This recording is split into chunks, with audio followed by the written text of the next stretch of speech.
excited to be here. I kind of want to tell you a little bit more of the, I don't want to say basics, because we don't really know anything about my syndrome. I was born with this very, very rare syndrome that only 2 other people in the world, including myself, that we know of, have. Basically, what this syndrome causes is that I cannot gain weight. Yes, it does sound as good as it is. I could eat absolutely whatever I want, whenever I want, and I won't really gain any weight. I'm going to be 25 in March, and I've never weighed over about 64 pounds my entire life. When I was in college, I hid, well, I didn't hide, everyone knew it was there, but it was a giant tub of Twinkies, donuts, chips, Skittles, and my roommate would say, I could hear you at 12:30 reaching under your bed to get food. But I'm like, you know what? It's all right, I can do these things. Because there are benefits to this syndrome. There are benefits to not being able to gain weight. There are benefits to being visually impaired. There are benefits to being kind of really small. A lot of people think, Lizzie, how in the world are you saying there's benefits when you can only see out of one eye? Let me tell you what the benefits are, because they're great. I wear contacts. Contact. Half off contacts.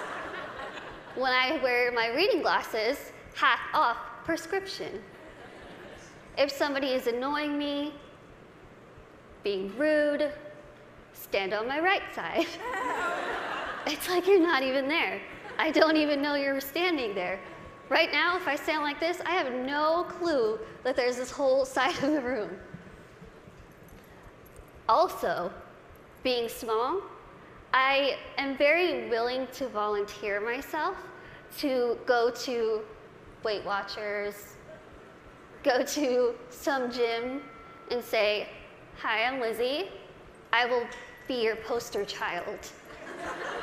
Put my face on whatever you need and I will say, hi, I use this program. Look how well it worked.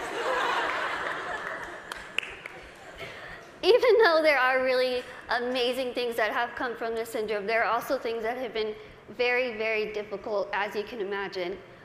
Growing up, I was raised 150% normally. When I was my parents' first child, and when I was born, the doctors told my mom, your daughter has no amniotic fluid around her at all. So when I was born, it was a miracle that I came out screaming.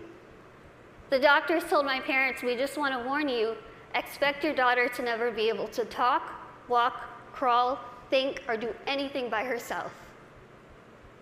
Now, as first-time parents, you could think that my parents would say, oh no, why? Why are we getting our first child to have all these unknown problems? That's not what they did. The first thing they told the doctor was, we want to see her, and we are going to take her home and love her and raise her to the best of our abilities. And that's what they did.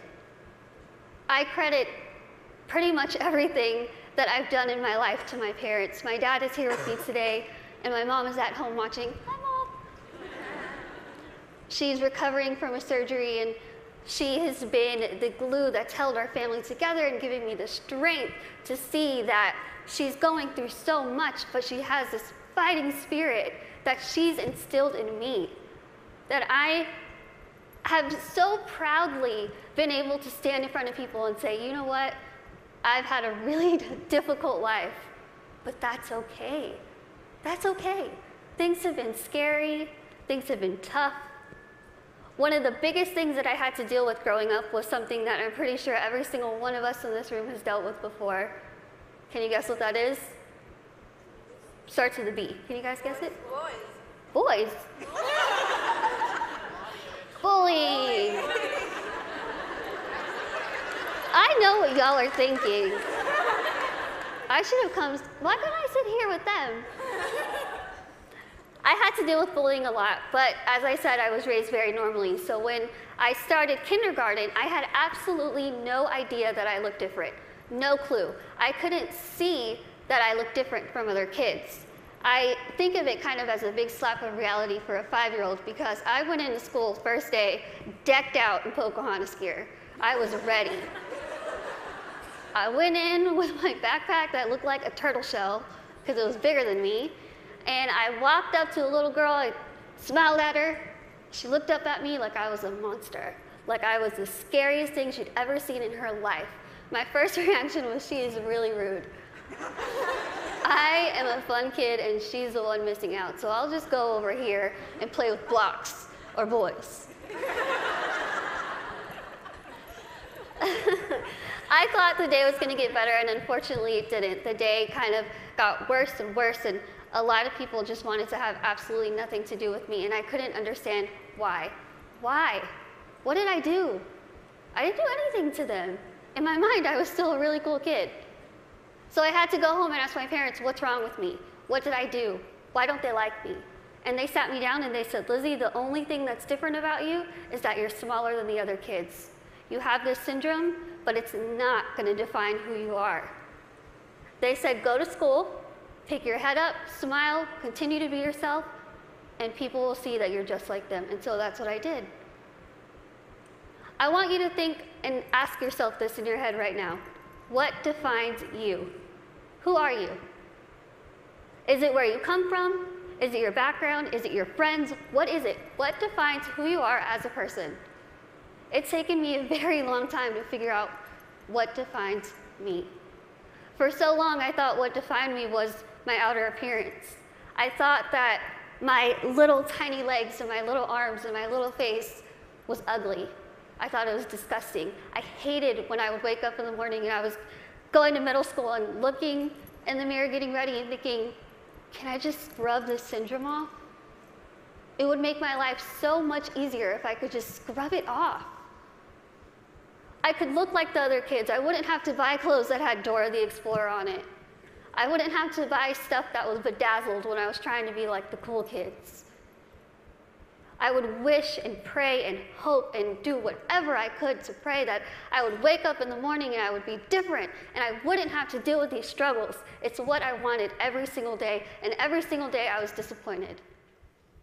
I have an amazing, amazing support system around me who never pity me, who are there to pick me up if I'm sad, who are there to laugh with me during the good times, and they taught me that even though I have this syndrome, even though things are hard, I can't let that define me. My life was put into my hands, just like your lives are put into yours. You are the person in the front seat of your car.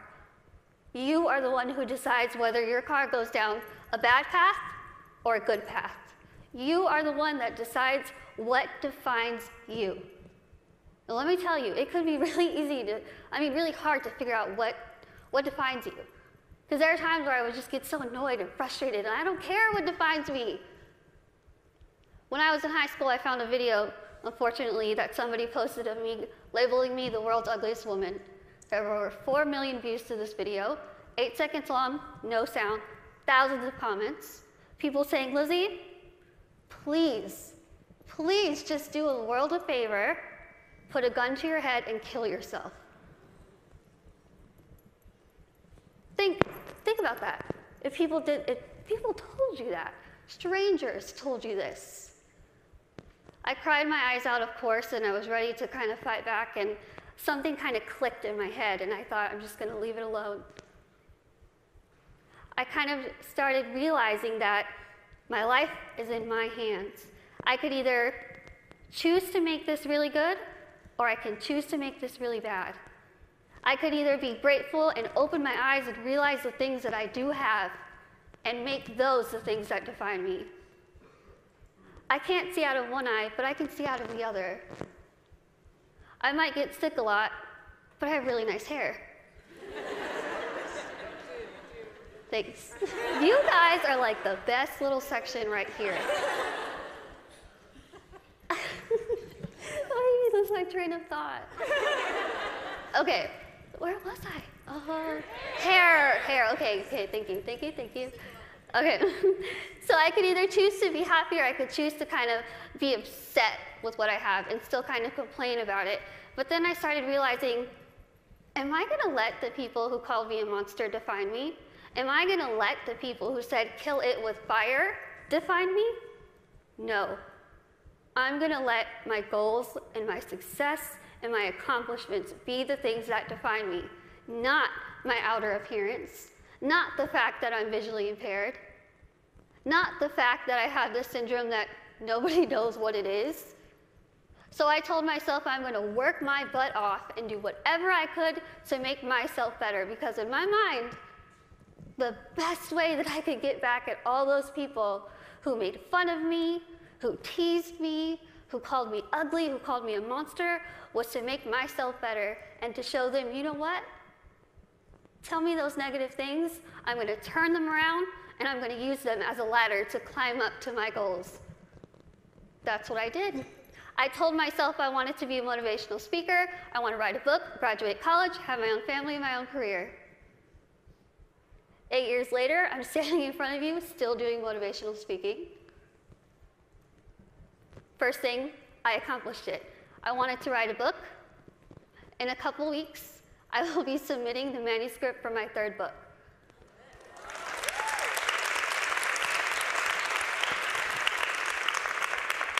I wanted to graduate college, and I just finished college.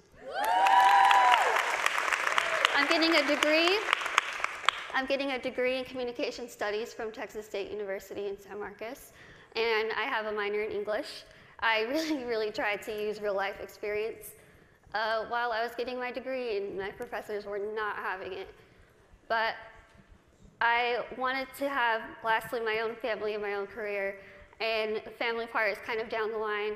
My career part, I feel like I'm really doing well with it, considering the fact that when I decided I wanted to be a motivational speaker, I went home, I sat in front of my laptop, went to Google, typed in how to be a motivational speaker.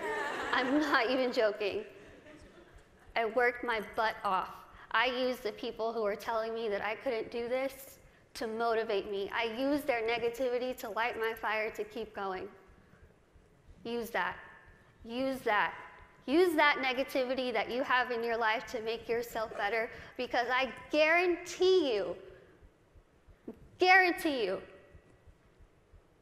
you will win.